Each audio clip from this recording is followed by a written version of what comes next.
Assalamu alaikum viewers, please like, share and subscribe this channel. Links of PDF files used in this video are given in description. So in this infographic slide, we will discuss the principle of thermogravimetric analysis or TGA. So TGA measures a change in weight of a substance while it is heated through a predetermined temperature range. So we typically increase the temperature linearly, and as a result of which the compound undergoes changes in weight, and when we measure those changes then we got the qualitative and quantitative information. So this slide describes here the core principle of TGA. So things are in balance. This is the counterweight and this is the analytical substance which is present in the furnace, and it is heated. As it is heated, it emits or loses gases, then its weight decreases. When we measure that decrease in weight with respect of temperature, so that is the basic principle of TGA. Now there are two types of TGA, like one is dynamic and other is static.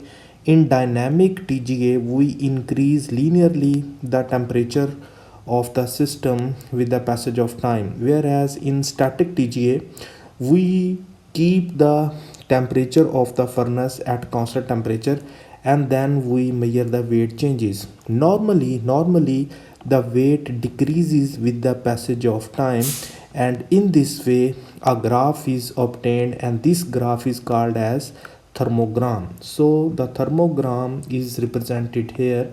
Each thermogram consists of two portions.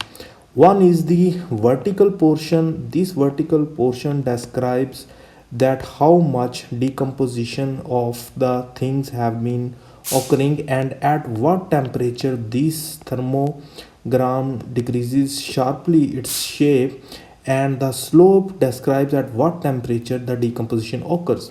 Whereas the horizontal portions of this thermogram represents the stability, and this represents the area where there is no decomposition or evolution of or emission of things. So let's take a case study of calcium oxalate monohydrate. So this is the thermogram of this compound. So at 100 to 200 centigrade there is dehydration and the water is removed, and next at 400 to 500 centigrade from this calcium oxalate carbon monoxide evolves and the compound remains is calcium carbonate. And further at this slope at a temperature of 660 to 850 centigrade, further from this calcium carbonate carbon dioxide evolves and the remaining compound is calcium oxide. So in this way, from this thermogram we know at what temperature how much things are evolving, and in this way depending upon the slope and at what temperature that slope is occurring, this will give us information about the current state of analytical compound. Now the instrument with which the TGA is doing analysis, that is called as thermobalance, and it consists of mainly one analytical balance which measures the weight, then second component is furnace, third component is the controller which controls information from the balance and the furnace, and then finally this is the chart recorder which makes the thermogram which we have explained here. So the major components are furnace, balance, furnace controller, and then chart recorder. So there are two types of thermobalances, but in null type weight mechanism, as the weight changes due to the decomposition, so we remove this weight so that both weights become at a same position, so that is called as null type of weight mechanism. So this is preferred in TGA, and the system uses sensors to maintain the sample in the same furnace zone regardless of the weight changes, ensuring high sensitivity. So the features of essential instrument, or the what should be the features of thermobalance. So it should be microgram sensitive, inert atmosphere capabilities to prevent unwanted oxidation, and durable materials for sample container.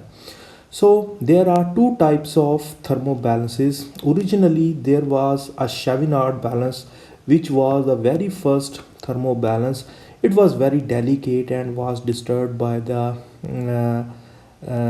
temperature and the air currents and the gravity of the table. Then we have shifted to a more advanced instrument which is called as Aminocobalance, which has been described here. The Aminocobalance uses electrical transducers and it can handle temperature up to 1200 centigrade. So this was the basic principle of thermogravimetric analysis, and if you want to know more detailed information about these components, please see the relevant content on this channel. Okay, thank you. Allah Hafiz.